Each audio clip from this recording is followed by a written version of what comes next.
Hey traders, Jason here from Leavitt Brothers. So in this video, I'm going to do an update of my State of the Market series. It's been a couple weeks. Okay, there's three ways that we analyze the market. One is that we look at the indexes. Two, we look at the internals to gauge market's breadth. And three, we just pull up a couple hundred leadership stocks and we just look through them. Okay, we get a lot of information just by looking at the leadership stocks. So last weekend, I did a video where I argued that the market is actually healthier than a lot of people think. And in that video, I basically just looked at like 20, 25 leading stocks, and most of them were doing very, very well. So despite the warnings, my conclusion was that the market was actually not as bad as people think. So in this video, I'm going to talk about the indexes and breadth. So with the indexes, I'll look at the S&P and Nasdaq, which are doing very well. I'll look at the Russell 2000, which has been lagging. Okay, there's definitely a divergence there. Then I'm going to look at breadth, the advanced decline line, advanced decline volume line. New highs, new lows. I'll look at the stocks above certain key moving averages. Okay, all this together tells us how healthy the market is. Sometimes the market will be doing one thing, but underneath the surface, we're told something else. So that's what I'm going to look at. My goal is just to gauge how healthy the market is and what kind of support it has. We know breadth has been pretty bad. So I don't expect the readings to be good, but what I'll be looking for is breadth getting less bad? Okay? Is it less bad than it's been? So if it's bad, but if it's better than it was a week or two ago, then we can conclude that, hey, the market has held up very well with bad breadth, and if breadth is getting better, then the market could actually take off here. So I want to gauge, is it less bad? All right, let's get to it. Let's get to the charts.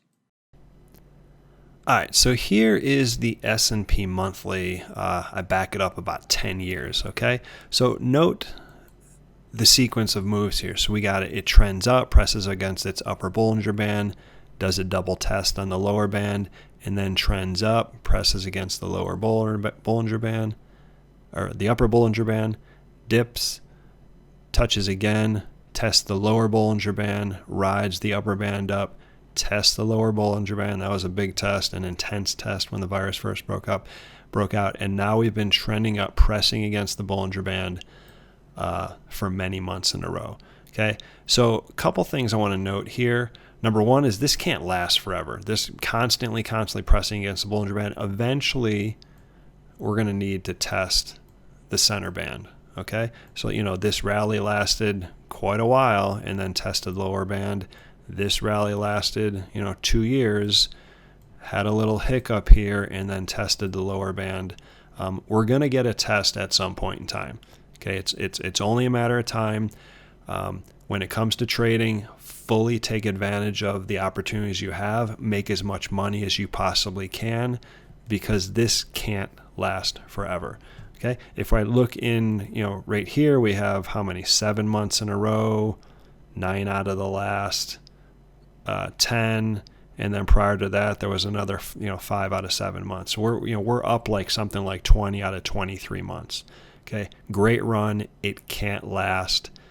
Enjoy it, make as much as you can, but it just isn't going to last. The distance, not the distance, the percentage distance from the current price to the center band here, which is the 20 month moving average, is the greatest it's been in 20 years. Okay, you have to go back to I think 97 or 98 to find the S&P a greater distance from its center band. Okay, so again, make hay while the sun shines, but just know that this isn't going to last. It could last 6 more months, but it's not going to last a couple more years. Okay, so this is the market we're dealing with right now. If I were to draw a channel here, I could say, prices generally trended up like this, and now they're going like that. Okay, it's not sustainable. Enjoy it, make what you can, but it's not sustainable. All right, let's look at the weeklies now. All right, so here's S&P 500 weekly. It has done incredibly well. We got there's a close below the 21 right there for a single month. Otherwise, we have support. It has not closed below the 21 since May of last year. Okay, steady. Obviously, we got this channeling up here. We barely get, here we had back-to-back down months. Here was back-to-back down months. here is back-to-back down months. So since this move started, like last October, we barely have gotten, not down months, down weeks. It's just channeling up, several weeks up, maybe a week off, another couple weeks, weeks up, a week off. This is the market. Don't fight it. If you don't be one of those people who are like, oh, this, the Fed this and COVID and blah, blah, blah. You know what? This is the weekly S&P chart. The market's doing incredibly well. The S&P is very strong. Maybe the stocks you like to play aren't the ones that are doing well, but there are enough stocks doing incredibly well to keep this chart in a steady uptrend. So don't fight it, okay? You could tone things down a little bit if you don't like the way charts are acting, but I certainly, under no circumstance, could recommend going short. Here's the Nasdaq. It's doing just as well. So you got move up here, consolidate for a couple of months, broke out, consolidate in an ascending triangle, broke out, and now we're at an all-time high, which is something that has been taking place not every week, but it seems like almost every other week. Okay, things look really good. You got support kind of from the 21, support from the 21. We have not had a close below the 21 since all the way over here. Okay, it's up and over, and now up. Okay, so the only side of the market to be on is the long side. You're either aggressively long or less aggressively long, but there's no reason to be short. Now here's been the issue. Here's the Russell 2000 via IWM. Instead of pressing higher, okay, first I'll back up. We got move up and then a continuation of the trend, support from the 21 here, then another acceleration. So instead of a move up and a consolidation and move up, we got a move up at a slower rate, and then an acceleration of that. Okay, so now we have an extended resting period. There's absolutely nothing wrong with that. If IWM was 95, 100 over here, and now we're up in the 200s here, IWM doubled, and for it to rest in a sideways pattern for several months there's nothing wrong with that. I think from a patient standpoint, it's hard. Okay, we want the market to do what we want it to do like immediately, but when the market does so well for so long, it's not an issue in the big picture for it to go sideways in a range for an extended period of time. Okay, so last week, or I should say 2 weeks ago, we tested the bottom of the range. Then last week we had a big up week. We closed in the top half of the range. So things are better. Okay, so the S&P has been up, making new highs. Same thing with the NAS, and the small caps have been weak lately. So there's definitely some weak relative strength here, but things are starting to get better.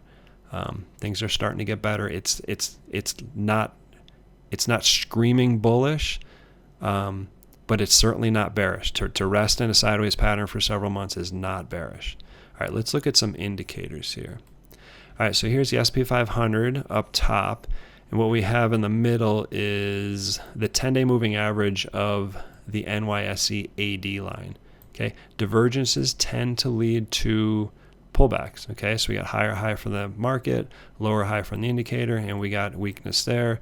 Market pressed higher here, lower high there. Market went into a sideways period here. Market was higher high here. We got lower highs here, and the market moved sideways for a period. And so now the market is pressing higher high here. We got lower highs here, and the market keeps pressing higher. So something's got to give here. Okay, beneath the surface, there has been a lack of participation. The market's being pulled higher by mostly big cap tech stocks. Although there have been some participants in other groups. There definitely have been.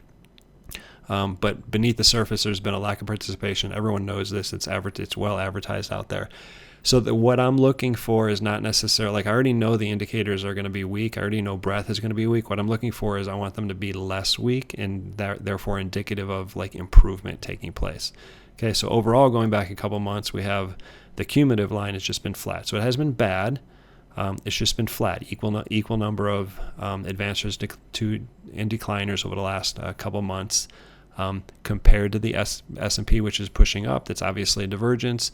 So I'm looking for things to be getting better. I know they're not. I know breadth is not good, and I don't expect it to be good immediately, but I'm looking for it to be less bad. And the question is it less bad? And I would say like not quite yet. Okay, if indeed we can get if indeed we can get this up to like here, it doesn't have to get to a really high level. If it can if it could just get up to there and maybe match, these highs here, then I would say, hey, we have, instead of weakness, we just simply have a range here, and that would be at least a step in the right direction. Okay, again, I'm looking for it to be less bad, not necessarily good.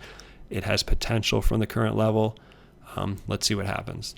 All right, next is the Nasdaq versus the 10-day moving average of the Nasdaq up-down volume. Okay, so the AD line lets all stocks talk equally. It doesn't matter if you're Apple or some little teeny tiny company, they count equally.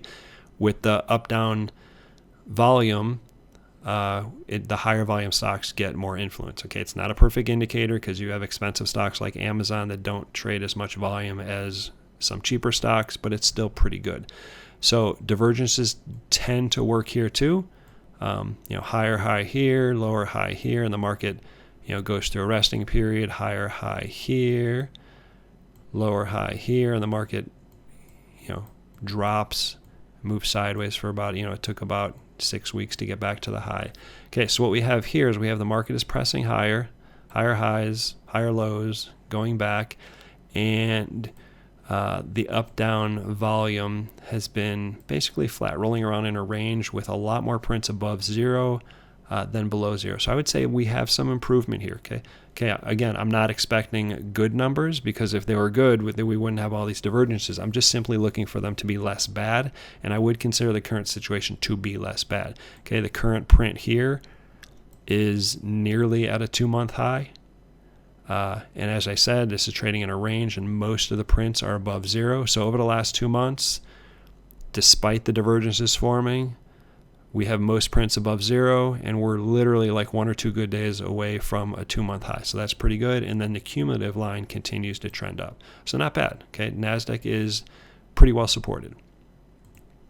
Okay, now I'm going to look at new highs. Okay, new highs have been lacking, but they're not horrible. What you want is you want steady highs at a decent level, but not too high of a level, because when you get a spike up, that tends to be when you get a top, okay, when there's like too much euphoria. So you're looking for steady prints at a decent level. So what we have gotten recently is, so going back, so over the last couple months, we've had steady prints here from the NYSE. We've had pretty steady prints from the Nasdaq. So not fantastic, but not horrible. And then this is as of Friday. As of Friday, prints were at the top of the range in both. Okay, and that was Friday. This print here is today. Okay, so prints were at the top of the range in both. Okay, fantastic? No, but certainly not horrible, and I would consider it to be less bad than it's been. We're like 1 or 2 good days away from these, popping out to, legit 2-month highs, which would be a really, really good sign. So new highs, not bad. New lows, they've acted very, very well. You tend to get, spikes here. We got NYSE new lows, Nasdaq new lows. So we got a spike here, coincide with the bottom. Spike here, coincide with the bottom. Double spike here, coincide with the bottom. It's all over the place. Okay, this coincided with that and that. That bottom coincided with that and that. It happens all over the place. So for us to get spikes from new lows and then an immediate drop down to an extremely low level, that's perfect. Okay, that's exactly what you want to see, is that market pulls back here within an uptrend, you get a spike in new lows, and then new lows immediately drop to a really low level, and the uptrend continues. So this is a really good sign. Okay, if new lows would have maintained a higher level, then there'd be a problem. So combining new highs and new lows, we have NYSE high-low, we have the Nasdaq high-low. So as you can see here, with the highs doing, being towards the top of the range, the lows dropping very quickly towards zero. We've, in both cases with the NYSE and with the Nasdaq, we've gotten breakouts from the high-low charts. This is a 2-month high. This is more like a 6 or 7 week high. Progress is being made. Again, we know that breadth is weak, so I don't expect the numbers to be good. I'm just looking for them to be less bad. If there's like subtle hints that they're getting better, that's a great sign. If they stay bad, then we got a problem. But if they're getting better, if they're less bad, then things are going well. Okay, and that's exactly what I see here. All right, now we have S&P 500 stocks above their 20-day moving averages and above their 50-day moving averages. Okay, again, I don't expect the numbers to be fantastic, even though the S&P itself has done well. I'm just looking for them to be less bad. So what we have here is, as of Friday, we have the most number of S&P stocks above their 20-day moving average since early May. With the relative to their 50-day moving average, we have among the highest prints since like mid-June. Okay, so the general trend here is kind of up. So again, if I'm looking for it I'm wondering if they're less bad and somewhat indicative of like a little bit of strength coming in, I would conclude that yes, that's actually happening here. Are they really high? Do we get steady prints up here, 80, 85%? Not yet, but at least we're trending in the right direction. The market is, less worse than it was. All right, here's the Nasdaq versus the Nasdaq 100 stocks above their 50-day moving averages. We got a dip 2 weeks ago, but otherwise we've been holding steady, 70% plus or minus 5%. Okay, so that's good. It's not really high, it's not really low. It just kind of, of the 100 in whatever 2 or 3 or 5 stocks in the Nasdaq 100, you get about very steadily 65 to 75% of them have been above their 50-day moving average going back almost 2 months. So that's good. So the next chart is a really important one. It is the Nasdaq stocks above their 50-day moving average. Okay, the last one was just Nasdaq 100 stocks. So those are going to be the highest quality stocks in the Nasdaq. This chart includes everything. Okay, and there's a lot of low quality stocks of the Nasdaq that probably shouldn't even be publicly traded, but they're still there. So they tell us how good or bad things are when you're considering some of the low quality stuff. So when the market's doing really well, the low quality stuff does well. When the market is kind of iffy, the low quality stuff is the first stuff that falls off.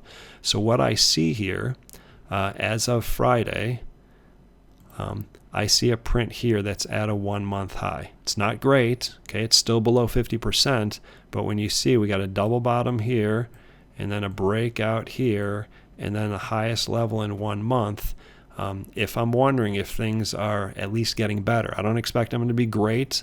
I'm not looking for prints like this. I'm just wondering if things are less bad or are they staying really bad.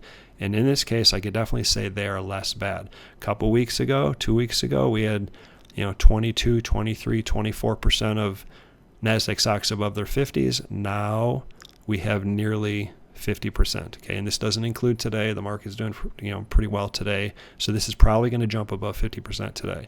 So is the market less bad? I would say yes. It is. It's improving. It's not in, breadth is not in fantastic shape, but it's definitely much better than it's been. All right, let's wrap this up. Okay, so the S&P is doing really well. It's hitting new highs practically every week. The Nasdaq's doing really well. Same thing, hitting new highs practically every week. The Russell 2000 is doing much better. It's been trading in a range for the last 6, 7, 8 months. It tested the bottom of the range. It moved up with force. It sliced through the middle of the range, and now it's at a pretty good level with a nice cushion to work with. So the indexes are doing well, and the divergence between the Nasdaq and the S&P, not the Nasdaq and the S&P, the S&P, Nasdaq, and then the Russell is getting smaller. Breadth is definitely less bad. It's not fantastic. It's not great, but it's better than it's been in the past. So if indeed the market has been quote unquote correcting with time over the last couple months,